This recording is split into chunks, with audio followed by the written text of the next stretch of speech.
Hello, true believers, and welcome back to Secret Identity. I am your host and co-creator, Brent. Peter Parker really is the greatest superhero of all time, Birnbaum, joined by my co-creator, my mentor, my benefactor, my pimp, Mr. Troy Norman Osborne Bond. I can't see a single benefit that plays into you factoring into calling me that. I am very excited to read this book today. Before we get into it, two reasons. One, it's adult Spider-Man, which we never get enough content of. But it's a different adult Spider-Man. This is not a Spider-Man that's been Spider-Man his whole life. No. He got the powers later on, and we'll get into that when we talk about the synopsis. I'm excited for it because there's been a lot of talk about a Spider-Man 4 with an adult Peter Parker, Tobey Maguire, handling the trials and tribulations of marriage and kids. And we saw it work. You would want to see? We saw it working across the Spider-Verse. Jake Johnson, great in that role. And for those of you that aren't paying attention, we are talking about Jonathan Hickman's 2024 masterpiece, the new, and I don't want to say improved, but new Ultimate Spider-Man. It's new in a different take. Because I was expecting this to be a sequel to the OG Brian Michael Bendis Spider-Man. Right. And when I picked this up, and the first page does a great job of telling you the preamble, because I read... They tried to relaunch the Ultimate Universe, and sadly, it is looking like this one. If Spider-Man is getting canned, then you can guarantee. Are they canning it? They're canning it. But that's okay because we got a great run out of it. There's 6 more after this, and apparently it's quite good. That's awesome. And it felt pretty self-contained. And I before we get into it, what were your thoughts on this? I love this. This was awesome. I remember when this came out. And this I guess would have been a year and a half ago, and you just texted me and you go, I got 2 words for you. Jonathan Hickman. And it's just, I picked this up and it's outstanding. And I love this because I love reimagining and remixes of classic characters. And this is what we get with Ultimate Spider-Man with this version. Because I've said before, the Bendis and Bagley run on Ultimate Spider-Man. Perfection, my favorite comic book run of all time. It modernizes and makes Spidey new and updated for the 21st century. Yeah. But it doesn't do that much. It doesn't really do anything different from Amazing.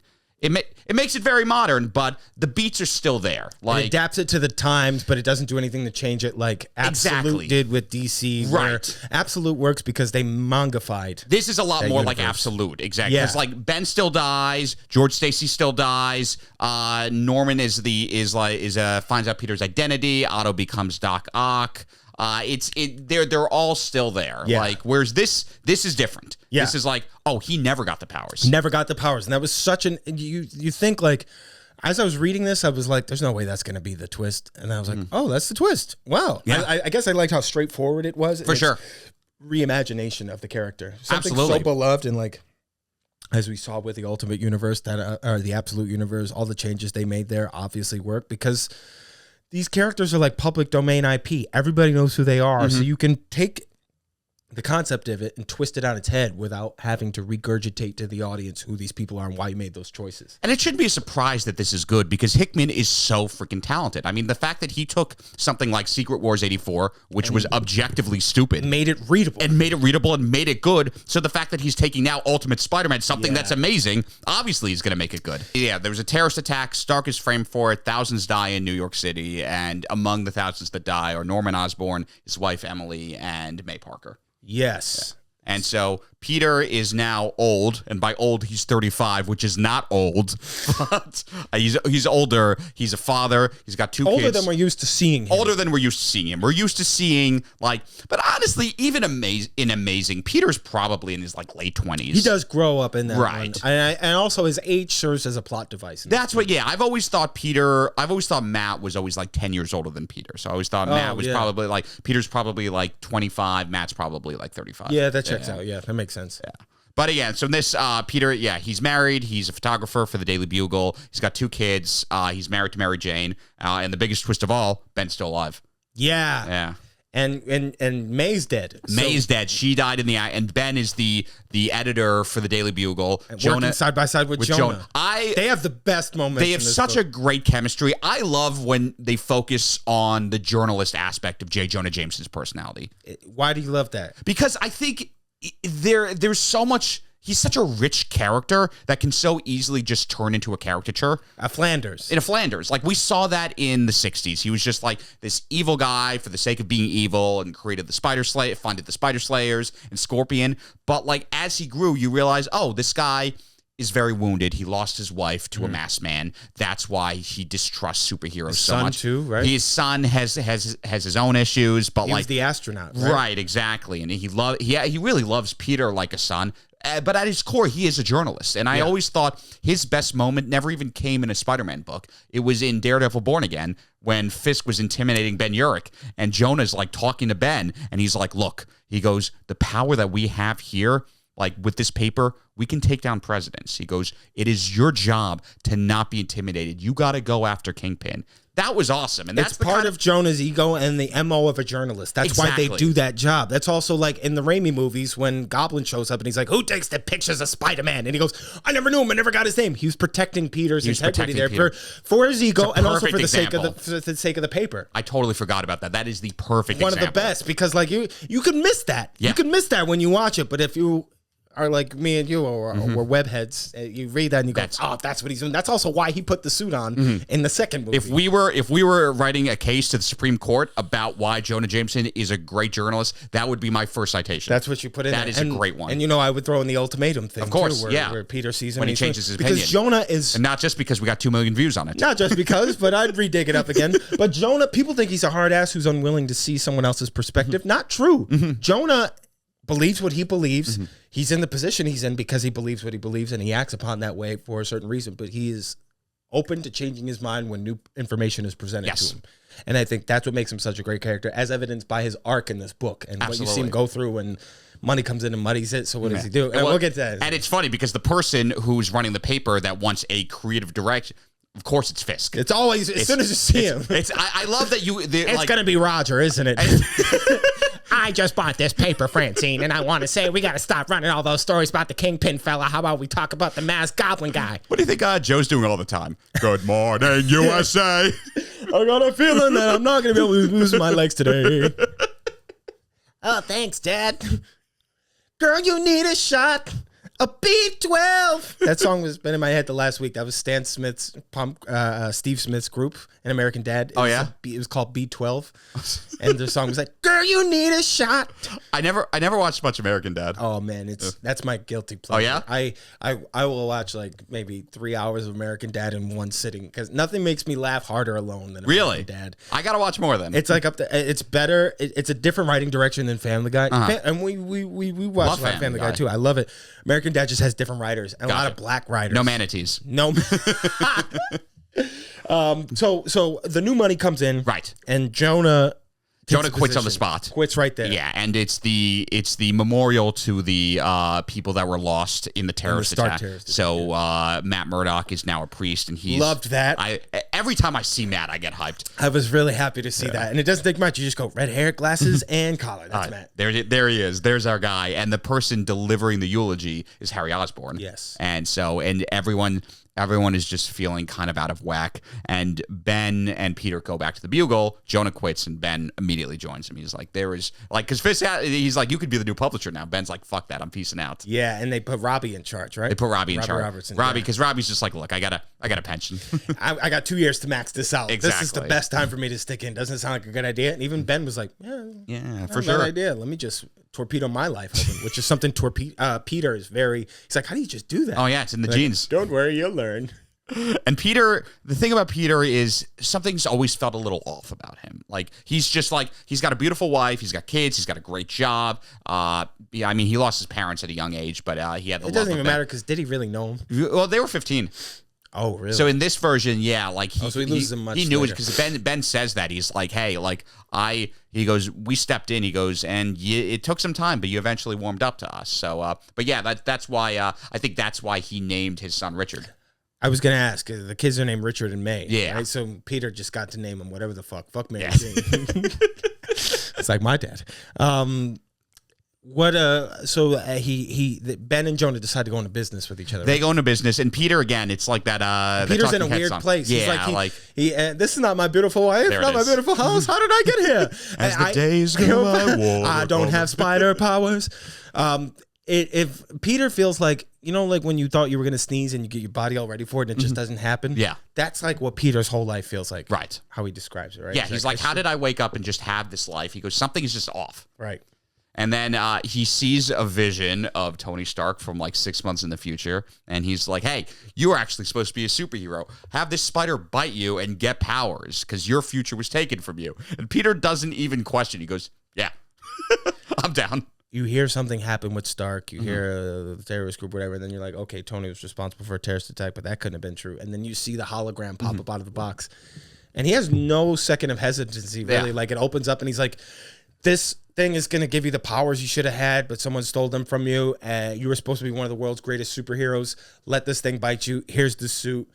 See you on the other side. And he just was like, psh, and he lets it bite him, and he's like, oh, shit, here we go. He even says in issue 2, if you had a life stolen from you, are you obligated to relive it if you get it back? And it's especially horrible what the Maker did to Tony in the Ultimate Universe, because Ultimate Tony is like a really great guy. Like, he doesn't have any of the Civil War baggage that 616 Tony has. Yeah. He was like in the Ultimate Universe, Tony was like kind of the best of the Ultimates, like him and Hawkeye, really. Like, he was That's so true. You forget about how badass he was Hawkeye a cancer survivor. His wife, fiance was Natasha Romanoff, who betrayed him and murders Hawkeye's family. Like, I mean, he's like really been through it, Tony. And so for him, the guy who's like been unwaveringly good to be framed for this terrorist attack. It's probably the only time before the Robert Downey Jr.ification of the character where he had, outside a demon in a bottle, a fully fleshed out character. Because Iron Man was not a popular character until the movie came out. I'm sorry, he just wasn't. I think that's a big reason why they kind of went with Iron Man, because Mark Miller did a great job of like giving us a more kind of fleshed out Tony Stark. You know why we got Iron Man as opposed to the other ones? Well, because they didn't have the rights to anyone else. But also, out of the ones that they had, why we got Iron Man first and not the Hulk and the other ones is because they had a focus group with a bunch of kids, and they gave them a bunch of action figures in the Marvel line, and they said, out of all these, what do you want to play with the most? And the resounding answer was Iron Man. Interesting. Merchandising. That's what sent them over to it. We need a big budget name. Let's get the guy who did Swingers.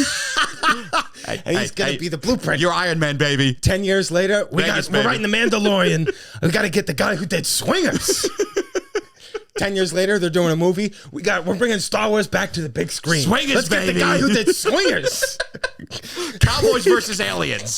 Swingers? Swingers. We want to make a movie about a guy who's a chef, but he hates his job. Swingers. We want a movie about a guy who's an elf, but he's not a... Swingers. Swingers, baby. How many times do I have to say swingers, swingers, swingers? We need a guy to play Monica's boyfriend. Swingers. Make him a boxer. Swingers. We want a guy who's going to play himself and then talk to Christopher Moltisanti about swingers. I love you, man. Swingers.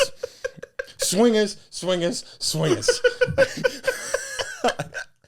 Shout out Jon Favreau. Please swing me into one of your movies. We're on issue 2 now? Issue 2. We see Peter getting used to his powers. And he's swinging around, doing very much like swinging the way... Do my feet smell, Alex? Oh, no, I just do this. Oh, okay, good. I was like, I don't know, my feet smell. So he's swinging around very much like in Spider-Man 1. The thing that reminded me of that, and he was like, I'm great at the swinging. I just keep crashing. Yeah. It's like me when I'm playing the Spidey 2 video game. Yeah.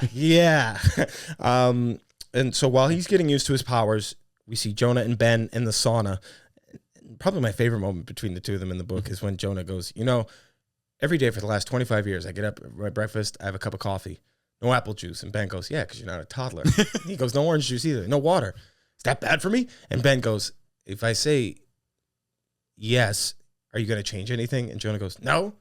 And he goes, well, then no, Jonah. And he goes, you're probably right. And I love that. I aspire for that to be us in like 50 years. It will be. It's us now. It's us, yeah. And while that's going on, we get a glimpse into Fisk's life. And he says, someone's been trying to kill me. And there's a lunatic in green armor who's also a sex pest named James Franco. Or no, his name's the Green Goblin. And Fisk likes it because he goes, this is a distraction. I liked it. Hell, I loved it. It's a distraction from the shady shit that he's doing. So he likes these headlines between the Goblin and the masked Spider. And in true Spider-Man fashion, the first guy he goes to track down to rock his shit is Herman, the shocker punching bag human being. And It's always the shocker. It's Every time you always need like a the throwaway villain, shocker. it's always going to be the shocker. But this was, again, different take on the shocker that I really liked because Peter goes to go rough him up, and the shocker gets one over on him, right? Like he, I forgot what he did to like ploy Peter in. Yeah. He ends up shocking Peter, and like Peter gets his shit rocked, and then he's like, "Well, fuck, I don't want to be a goddamn superhero anymore. This sucks." And he goes into his kitchen, and then who sees him in the kitchen dressed as the full Spider? Cindy Lou May Parker, and she's like, "Santa Claus, what are you doing with my snacks? I'm scared. There's a masked man in my kitchen. What do I do?" And Peter goes, "Oh shit, I'm cooked. What do I do here? I could tell her the truth and keep a secret from my wife, or I could just run and make her be like stupid kid and Rose Kennedy her.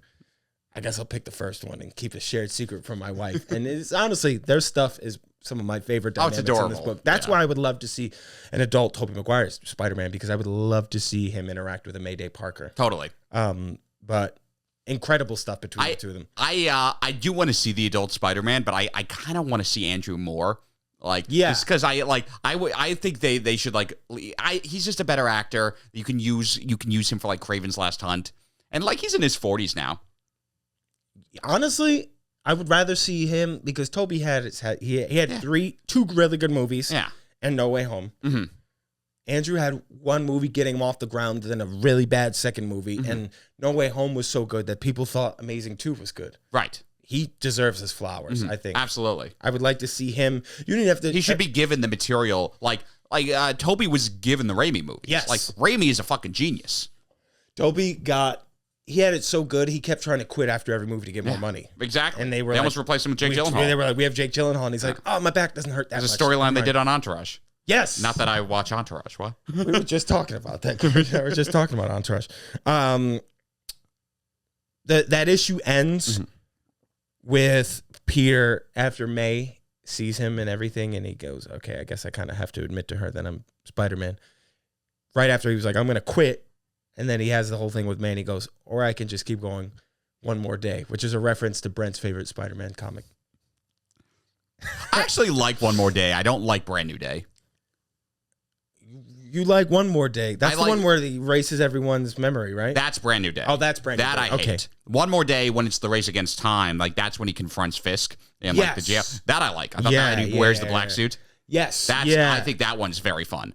So I had them conflated, and that's why I wrote the Brent joke. Yeah. The brand new Day is garbage. Nobody likes Brand New Day. And it's called Spider-Man Brand New Day, the new movie. I'm sure it's going to be great, but it's just But that title makes sense. It makes sense, exactly. Because he's having a brand new day. Right. And it's like, again, it's as much as the MCU is not doing well right now, I think they're going to do well with this That's movie. why everyone lost their shit when he left for 2 weeks in 2019. Yeah. Well, that was before we even got No Way Home. Yeah. Well, because I loved Homecoming. Thought it was a great movie. You loved Far From Home. I love the ending of Far From Home. Why does the internet hate that movie? I love that. You're not the only one that doesn't like that movie. The internet hates that movie. I just wish I had more Spider-Man sequence. It gave us the best Spider-Man scene in the MCU with the Mysterio stuff.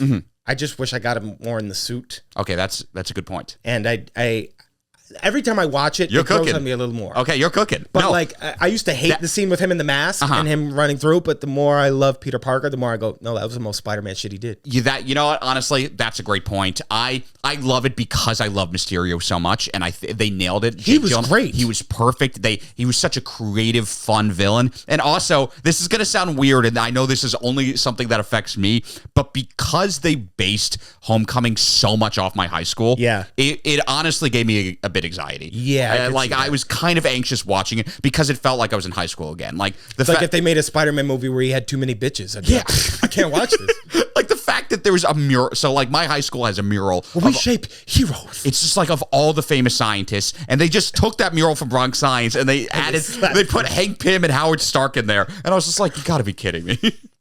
That would be rough for me to watch too. Yeah, but I will say, maybe you've changed my needle on it. Every time I watch it, I like it a little bit more.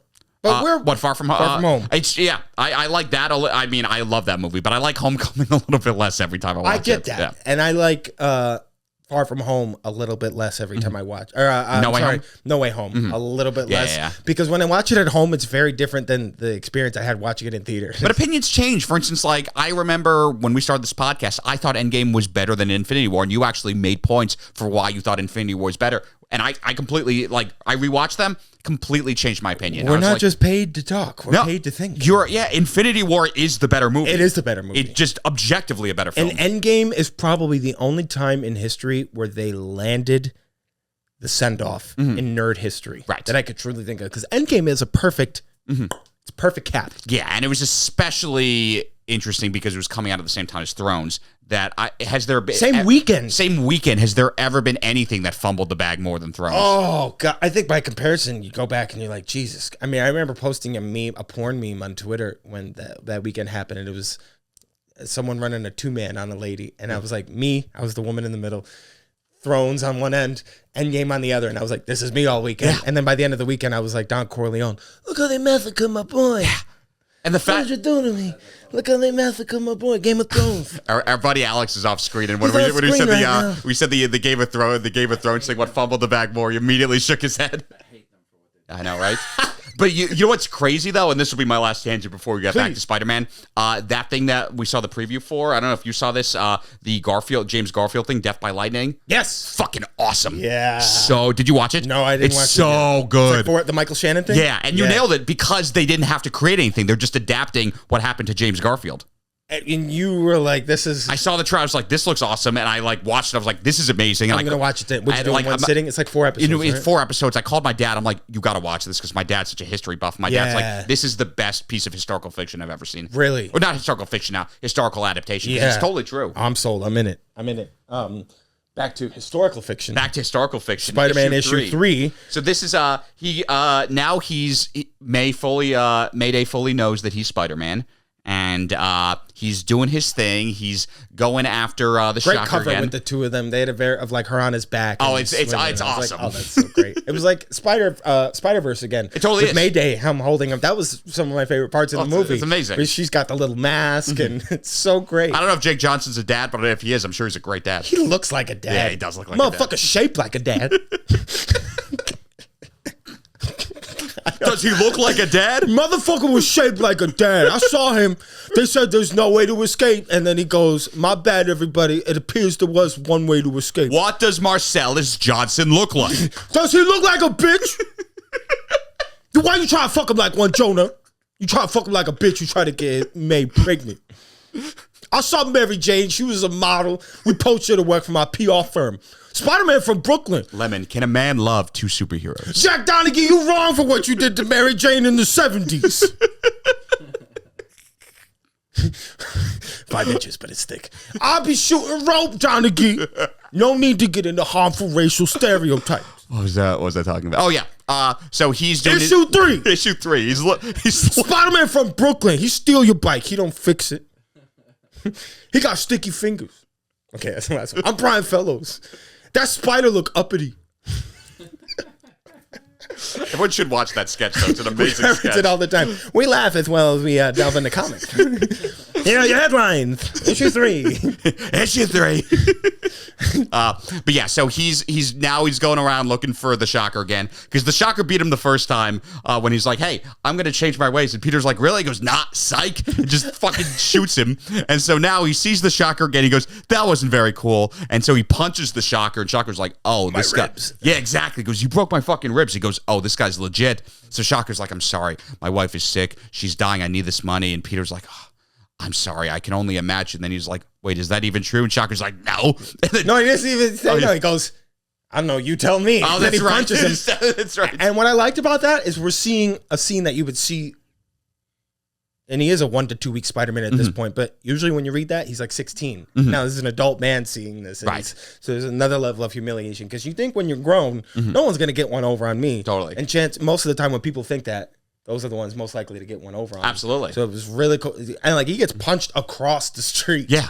It's wild. And so he's like, you know what? I gotta do a little more research. He finds out through Ben and Jonah about this stuff going on with Fisk, and just kind of like the dirty money that's coming into the Bugle, and more importantly, the Green Goblin, who's this vigilante who Fisk has been suppressing. Like, he's been running no news stories about him at the Bugle because the Green Goblin is attacking Fisk. And he likes that because it's distracting, right, from what he's doing. And so we get the this was issue 3, right, with the bullseye scene. Oh, I love the bullseye stuff. Yeah, where he's chasing him across town and they're fighting. So fucking epic. Like, that was one of the things where I was like, oh, this is so fucking comic booky. Where he goes to throw something at Goblin and he goes bullseye, and I go right before that I was like, that's bullseye, and then he goes bullseye, and I go, fucking nailed it. And I'm like, you know what? It works. It works. It's fucking cool. Comics can be comics still. That probably wouldn't work in the movies, but in a comic book, it was awesome. If they that's like the Marvel humor, right? That's very Marvel movie humor, what they had in there. But just like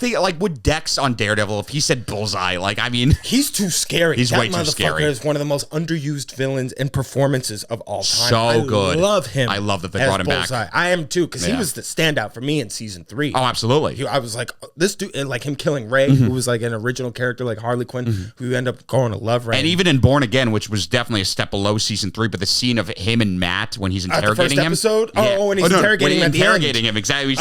Yeah. Does he put his own? Oh no, Matt smashes his head. Smashes his head in, and we don't know if Matt did that intentionally or not. Like, does he use his teeth or he uses his teeth to break out because Matt loosened his tooth. Yes, and so we don't know if Matt did that intentionally. I never really thought about that until just now. Matt definitely did that shit. Of course, because Matt knows Vanessa's behind everything, and he knows he knows Bullseye's fucking crazy. That is the cool connection between the end of season 3 and the end of season 4. By the end of season 3, Vanessa probably was really sick of being the damsel in distress woman that needed someone to come save her. So it would make sense by Born Again that she had carved out her own shit. Oh yeah, I mean, that was the whole thing. That was the agreement they had when Matt is talking to Fisk. He's like, "I will prove that Vanessa ordered the death of Agent Ray Nadeem," and that's when Fisk breaks. Yeah. And so after their fight with Bullseye. Yeah, that's when... so how does that... Peter comes and breaks Peter comes in, so basically, we didn't realize this, but Green Goblin actually set a trap and was working with Peter to take down Bullseye, and they do. And that's when Green Goblin is able to figure out... He hacks into his suit and figures out that it's Peter Parker, and then he takes off his mask and we see it's Harry Osborn. Yeah, and that's how that one ends, right? And then we get into issue 4 where they're April, Harry, and his wife... Gwen Stacy, who is alive because Norman is dead. I knew that was going to be Gwen. That was my one critique with this. I was like, oh, you didn't like that? It was just so obvious. Like, it was just like, yeah. I'm like, if they really wanted to like mix it up, like have it like he goes, and please meet my wife, and then it's Ned Leeds. I mean, it's just the kid from the Holland trilogy, but like no makeup or anything at all. Yeah, not the just Ned like Leeds from 616. Yeah. No wig or anything. The Ned Leeds that lost all the weight to do that one stunt. Your wife? You go, yeah, okay. Yeah. This is what a criminalist looks like. They're all out. There's just a panel of just Harry running straight on Ned Leeds. You have to watch it, Peter. That's part of it. Jonathan, why did you write this? Yes. This is what we not need. A fantasy. Not the beast. You gotta give the people what they want.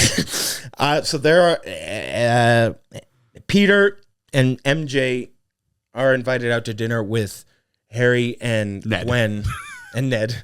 And MJ, we learn about her career because earlier in the book she'd mentioned that Peter, when she took a leap to believe in herself, Peter was there to believe in her. Now we learn what that leap was. She was a model, and then she got poached by a crisis management PR agency, and now she's like head honcho over there. I guess they built it up to be a lot more. I know. It really wasn't. They're like, when I started my own company, I'm like, what is this, Emily in Paris? But she didn't even start her own company. Yeah, well, she just went to go work for a different She did, one, right? but I think she started her own, and she like poached the clients very much like Don Draper in like season 4. That makes more sense as to when Gwen corners her in the bathroom, which we'll get to. She's still doing PR though, so it's just like PR. It isn't, which I've needed before in the past, but not for anything heinous. Yet. Robinson shot first. To quote a great man. Did you say Tyler Robinson? Yeah, because you said that on the episode with the Escape Pod. Oh my God, I forgot it. McConkie. Because Alex was talking about it. He goes, yeah, I've gotten like, there was times I got a lot of hate online. I was like, Troy can top you. That's right. Thank you for that. Harry has a cynical look on what Peter does for a job. And he's like, he kind of hates the news. Peter's getting complimented for his very obvious Spider-Man pictures. Meanwhile, Jonah and Ben are babysitting Richard and May, and we see Ben being the mentor to Richard the way he was to Peter. Like, he's sort of telling, they have that great... Richard's probably the same age that Peter was in 616. Yeah, and they have that great scene, which reminded me a lot of this podcast, where he says to him, he goes, something about reading, and then Richard goes, I think more people should be reading. And Ben goes, you're right, kid. Problem is, got to give him something to read about. Yeah. And I thought that was a beautiful lesson that he had just taught him in that moment. And it cuts back and forth. Why do they get a load of me? Why do they get a load of me? Jack's dead, my friend. You could call me Polanski. Let it out. I know it's there. No, I got that. You want to know how I got extradited? My father was in the Holocaust. And a fiend. And so I committed statutory rape. And one night, the Manson family goes crazier than usual. Sharon Tate grabs a knife to defend herself. They don't like that. Not one bit. So her friend, played by Emile Hirsch in Once Upon a Time in Hollywood. And Maya Hawke, who ran out to steal a car. They grabs the knife and he says, why do you have your feet out in this movie? To which I said, fuck you, okay? Fuck you. Okay, so we're going to make a sequel with Cliff Booth, okay? And it's going to be written by David Fincher. Even though I wrote it, he's going to direct it, okay? He's going to fuck Charlie Manson in this movie, okay? And when I see Jamie Foxx, I'm going to code switch, okay? I'm so sick of people saying Cliff Booth can't beat Bruce Lee, okay? Okay, he could. He could, okay? Fuck you. He's got bigger feet, okay? Fuck you. Did I steal the concept of Reservoir Dogs from a Crane movie? I did, but I still from right. Fuck you. Yeah, name the movie. Okay. I almost killed. I say if he fucks Charlie Manson, he would fuck to completion. Fuck you. Okay. Fuck you. Fuck you. Alex has no idea about a recurring bit here. And I'm like, you're getting a lot right now. We got that. We got Gay Travolta. We got a bunch. Like, oh my God. Like, oh my God, what's doing with that web shooter? Like shocked me one time in the ass. I wanted to fuck Cliff Booth. Like, go fuck me. Or like, go fund me for my wife's cancer. But like, and by wife, I mean like dick in my ass. It's a Travolta variation of Walken. That's why I always said that's where it came from. It's like, hi, I want to fuck Travolta in my ass. There was great onomatopoeia in this book where it said crash. I was like walking narrating that. Crash, boom, crash. Ow. That hurt. My senses didn't see that. But yes, I swung around as Spider-Man. Paul Atreides. While they're in the bathroom, Gwen, because women be shopping and women be going to the bathroom. And Ned's in the bathroom with Harry. With Harry.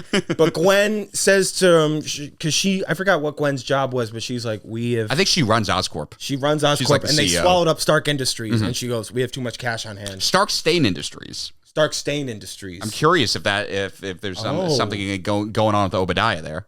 Well, they said Obadiah had no... Oh, so he must have died. Yeah. So he died, and when he died, he had no kin. Right. So they merged it together. You're right. Like Celino and Barnes.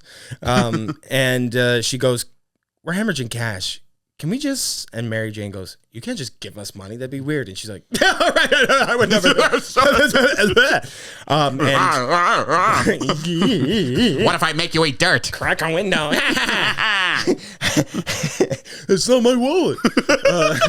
And while they're talking, Peter and Harry are talking to each other, and he goes, so did you tell your wife you're Spider-Man? And he goes, fuck no, I would never tell her that. Did you tell your wife? And he goes, yeah, I'm not a piece of shit. He goes, shit. I love Gwen's workaround too. When Gwen's like, no, I would never give you money. She goes, but I would give the money to Ben, your uncle. That would be fine. I've had many opportunities to launder money in the past. I would give it to your step uncle. Then she takes out a bunch of cotton balls, puts them in a jar, and explains money laundering to him. See, Pinkman. Yeah, they probably. Why do I have to be Mr. Brown? Sounds like Mr. Shit. Then Harry is the one in this conversation to lay down the line to Spider-Man about what he tells him why he should tell her. Right. And he goes, never trust a big butt and a smile. No, I'm sorry. It was great power comes great responsibility. That's what he tells Peter. Milk, lemonade. milk, lemonade. Around the corner. Fudge is made, Peter. And he goes, stick your finger up the hall. Not the nail, just the knuckle, perhaps. And MJ and Peter have a great moment together at the end of the book. We always talk about like adult moments in comics and when they're done so well.